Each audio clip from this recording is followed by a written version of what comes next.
I never thought a Wednesday afternoon could feel like it held a lifetime inside it. Until the moment I saw her standing by the bookstore window, sunlight pooling across her hair like it had been spun from gold and shadows. She didn't notice me at first, and maybe that's what made it worse, because I wanted her to. Every movement she made, tucking a strand behind her ear, tilting her head at some passage in the book she was skimming, was deliberate and accidental all at once. I'd never seen anyone carry the kind of quiet gravity she did, the sort of presence that made a crowded room feel like it was shrinking down to just her. I'm 24. I've kissed girls my age. I've had casual conversations that flirted along the edges of something meaningful. But she was different. Older, yes, 45, maybe, but it didn't matter. There was a strength in her that pulled me in, and something unspoken in her eyes that made me feel like she'd been waiting to be seen by someone who actually noticed the little details, someone like me. I lingered near the fiction aisle, pretending to examine a row of worn paperbacks while stealing glances at her. My stomach twisted in a way I hadn't felt in years. And then she turned, just slightly, and our eyes met. Not in the casual, passing way strangers' eyes meet on the street, but in a way that made my chest tighten. She gave me a small, almost imperceptible smile. It lasted maybe a second, but it was enough. You always linger by the same shelves? Her voice was low, melodic, with a teasing edge that made my pulse accelerate. I could feel it, the way my hands suddenly wanted to do something, anything, but froze at the same time. I guess I do. I stammered, hating the normalcy of my reply. I like books. She chuckled, a soft sound that seemed to vibrate just for me. Books are one thing, but staring is another. Her gaze flicked up and down me in that way that made me want to shrink and stand taller at the same time. I wanted to laugh, to brush it off, but my mouth betrayed me with a nervous grin instead. She stepped closer, just a little, enough that I noticed the faint scent of her perfume, warm vanilla, with something deeper underneath, something almost dangerous. I wanted to inhale it forever, but I kept myself steady, though my fingers itched to reach out for some imaginary line I wasn't supposed to cross. You know, she said, tilting her head slightly. Once you cross this line, she paused, letting the words hang, her eyes locking onto mine in a way that felt like a dare. You're mine. I swallowed. My mind blanked. Every rational thought I'd had about age, timing, the ridiculous improbability of this moment dissolved into the air between us. And yet, there was a pull I couldn't fight, a magnetic tension that made my pulse hammer so loud I was certain she could hear it. I opened my mouth to reply, but nothing came out. I wanted to tell her that I didn't know where this line was, that I didn't know if I could step over it without losing everything. But she didn't need words. The corner of her lips quirked into a knowing smirk, as if she could read the thoughts I hadn't even spoken. Then, suddenly, the doorbell chimed behind me. A little sound that shouldn't have mattered, but it cracked the fragile, suspended world we were in. I turned, caught between the mundane interruption and the impossible pull toward her, and for a split second, the entire bookstore, the sunlight, and the quiet hum of the day held its breath with me. I didn't know if I should stay, step back, or step forward. And for the first time in my life, I realized that none of the choices might matter. Because she'd already crossed my line. I stayed, though every rational part of me screamed to leave. She didn't ask me to. She never had to. But the magnetic pull between us made stepping away impossible. She watched me with that quiet, assessing gaze, like she could read the mistakes I didn't even know I'd made. I thought about my ex, the girl I'd kissed when I was 19, the one who left because I wasn't ready to care in the way she deserved. I'd replayed that failure more times than I could count. And now, standing here, I realized the contrast was unbearable. Her presence, her patience, the way she noticed everything, made me painfully aware of all the times I'd been blind. She shifted, leaning on the counter, fingers brushing a stack of novels. Do you usually follow strangers around bookstores? She asked, and I wanted to tell her the truth. That I wasn't following, I was waiting. Waiting to see if someone like her even existed in real life. Instead, I said no. I guess I just ended up here. Her laugh was soft, almost conspiratorial, and I felt a strange warmth spread across my chest. There was history written in the lines of her face, subtle scars of love and loss. I imagined, perhaps incorrectly, that she'd been married, maybe lost someone, maybe loved fiercely and been left with pieces of herself she no longer shared casually. And yet, she radiated this unshakable self-possession. Something in her told me she wasn't used to people looking at her and really seeing. And that terrified me. I wasn't sure why I was drawn to her like this. Part of it was curiosity, yes, but another part was the forbidden nature of it. I was young, inexperienced in ways I hadn't admitted to anyone, not even myself. She was older, sophisticated, commanding. Maybe it was the age difference. Maybe it was the unspoken risk. Maybe it was simply that she made me feel like I mattered, like my messy, fumbling 20-something self could hold weight in her world. She shifted closer, almost casually, and the scent of her perfume hit me again. This time, I didn't move away. My shoulder brushed hers lightly, a deliberate accident, I think, though I couldn't be sure. Neither of us pulled back. Neither of us spoke. There was a story in that small touch, a wordless acknowledgement that something dangerous, something intoxicating, had started between us. I wanted to ask her if she'd ever regretted choices, if she'd ever longed for someone she shouldn't have. I wanted to confess that I already had. But the words stuck somewhere in my throat, tangled in nerves, in fear, in the dizzying I should have left when I had the chance. I should have walked out the door, let the moment dissolve into memory before it became a problem. But I didn't. Instead, I lingered, caught in the pull of her presence like a moth circling a flame. Her hand brushed mine. Deliberately, she claimed later, but in the moment it felt accidental, electric. My stomach twisted, and I realized my heart was hammering like it was trying to escape my chest. I wanted to say something, anything, but the word stuck.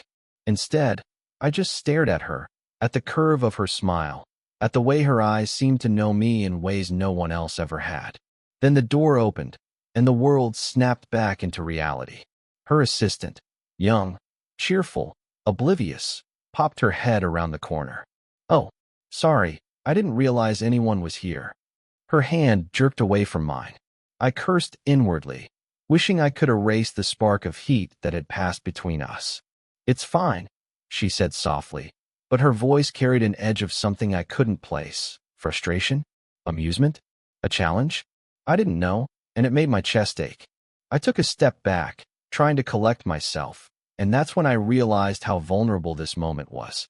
There was a risk here, a very real, undeniable danger in how I felt, in the way she looked at me. I was 24, fumbling through life, and she had lived more years than I could imagine, carried stories in her eyes, secrets in her hands. And yet, here we were, orbiting something that neither of us wanted. I hadn't meant to watch him, her client from the previous appointment, but I did. She laughed at something he said, the kind of full, uninhibited laugh that made my chest tighten like it was squeezing itself around my ribs. My hands curled into fists at my sides.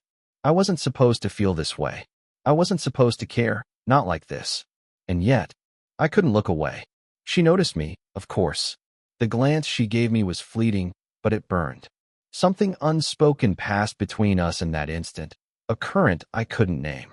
I wanted to step closer, wanted to pull her away from him, but the rational part of me, the part that knew this was dangerous, stopped me. I stayed rooted to the floor, heart hammering, palms slick with sweat. "Are you okay?" she asked, stepping closer. Her voice was calm, but there was an edge there, a sharpness that made my stomach twist. I could feel the heat radiating from her, the subtle scent of her perfume, and it drove me half mad with want. "I'm fine," I said too quickly, too defensively. My voice betrayed me, jittery, uneven. She raised an eyebrow, and I hated her a little for seeing straight through me.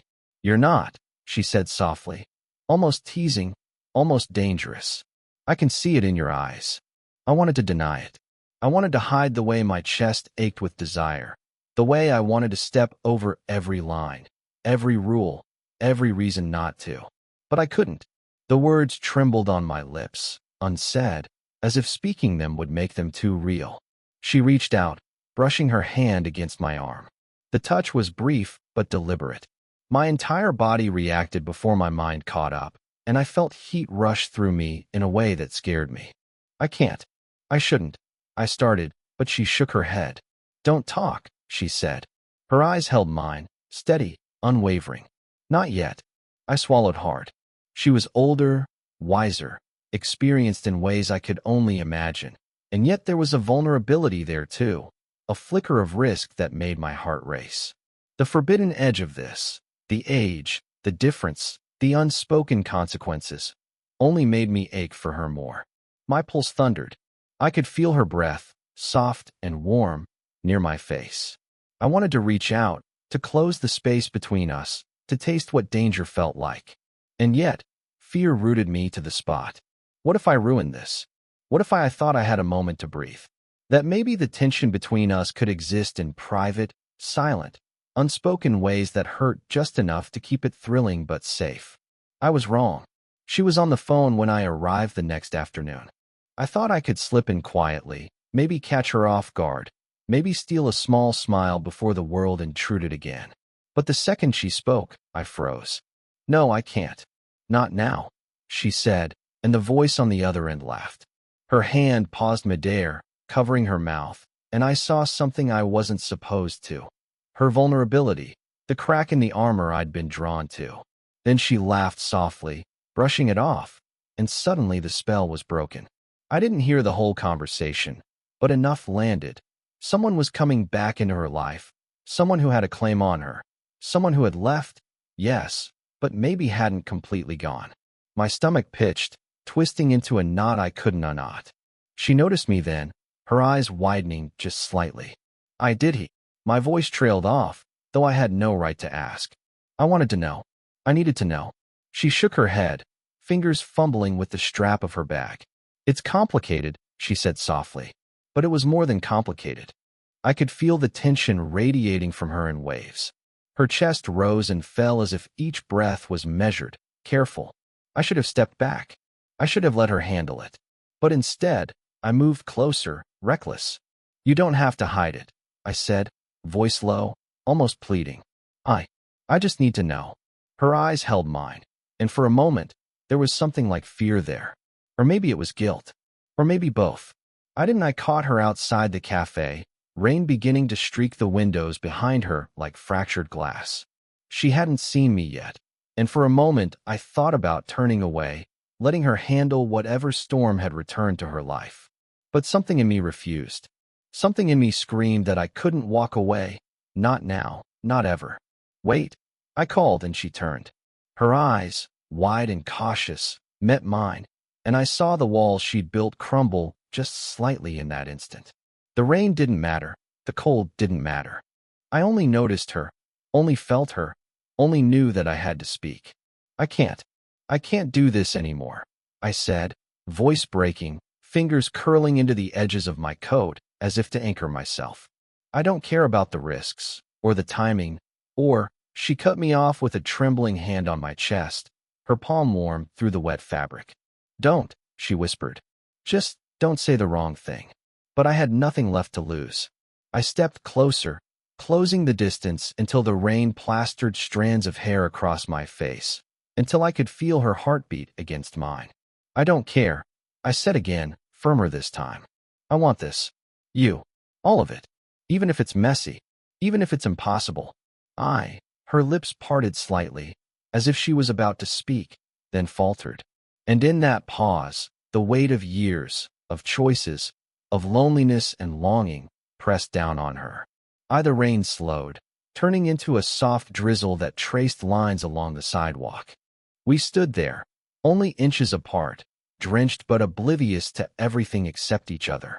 For the first time, I felt the distance between our ages, our experiences, even our fears, shrink until it no longer mattered.